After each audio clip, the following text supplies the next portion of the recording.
ნუკლე ჩვენ ვთქვით რომ გავაკეთებთ ბავშვებისთვის აი იმ ადგილს, რომელიც 150,000 ლარამდე დაждდება. და ეს იქნება საჩუქარი, ჩაქველი ბავშვებისთვის მაგარი გაკეთებული სპორტული დარბაზი, მაგრამ ღია.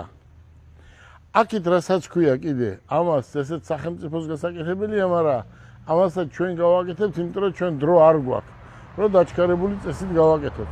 რაც შეეხება ახლა მივდივარ ჩვენ ნახაზებს ვაკეთებს უკვე აგე როსტომა, ნახაზებს გავაკეთებ და მალე შევიტანთ მთავრობაში, რომ დრო სასტრაფოდ დაჩქარებული წესით გავაკეთოთ ავტომობილების ბაზრობა.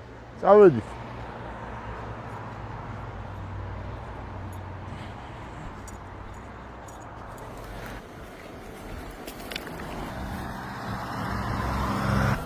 მერე რო არ თქვას იმემ რომ აუ ეს ტერიტორია აქ ჩემი იყო, მოვლილი იყო, ეს იყო, აი შეხედეთ. აი შეხედეთ, ეს არის სახელმწიფო ტერიტორია. აი, მოგორეთ როგორ იქნება. კიდევ გეუბნებით, მერე ვინმე რო არ თქვას, ბიჭებო. აი ეს აქ მე მოვლილი მქონდა, ხო იცი როგორც ქართულ პონჩი როგორც ამბობენ, ხო? ეს რაც მე მახსოვს აჭარა, ეს არის ადგილი, სადაც არავის არასდროს არაფერი არ გაუკეთებია. აი ნახეთ ახლა ეს პატარა მდინარე, ესა ჩვენი, აი ესე, აი აქ. აი ესე იქნება. სიგრძეში იქნება 200-250 მეტრი და სიგანეში იქნება დაახლოებით 100 მეტრი.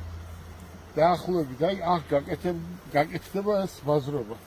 ახლა ბიჭები დაიწყებენ ნახაზის გაკეთებას, რათა სახელმწიფოს მივაწოდოთ სრულყოფილი ვერსია ჩვენ რა გვინდა და ვფიქრობთ, რომ ეს ყველაფერი აქ ჩვენ გამოგვივა. აი ანახე აქ რა ხდება.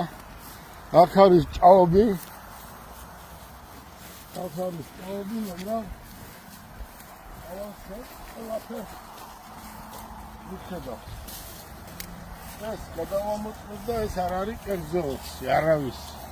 ეს არის სახელმწიფოსი და ჩვენ გავაკეთებთ. აი შეხედეთ. აი არის ბაქეთო ჭაობია. აი ჭაობია. მაგრამ არ ჭაობი ვიხდება. მერე ხოიცი. მერე ვინმე არ თქვას რომ აქ საძოვარია, აი აქ არაფერი საძოვარი არაა, ჩათვალე ეს არის ისეთი გამოუყენებელი ყველა. რაც შეეხება მანქანის სტაიანკას დაუშვა. მანქანებს ყველას იქ გავაფორმოთ ნომერს, სავარაუდოდ იქ მიცემენ ჩვენ ტერიტორიაზე და აქ იქნება როგორც იხარით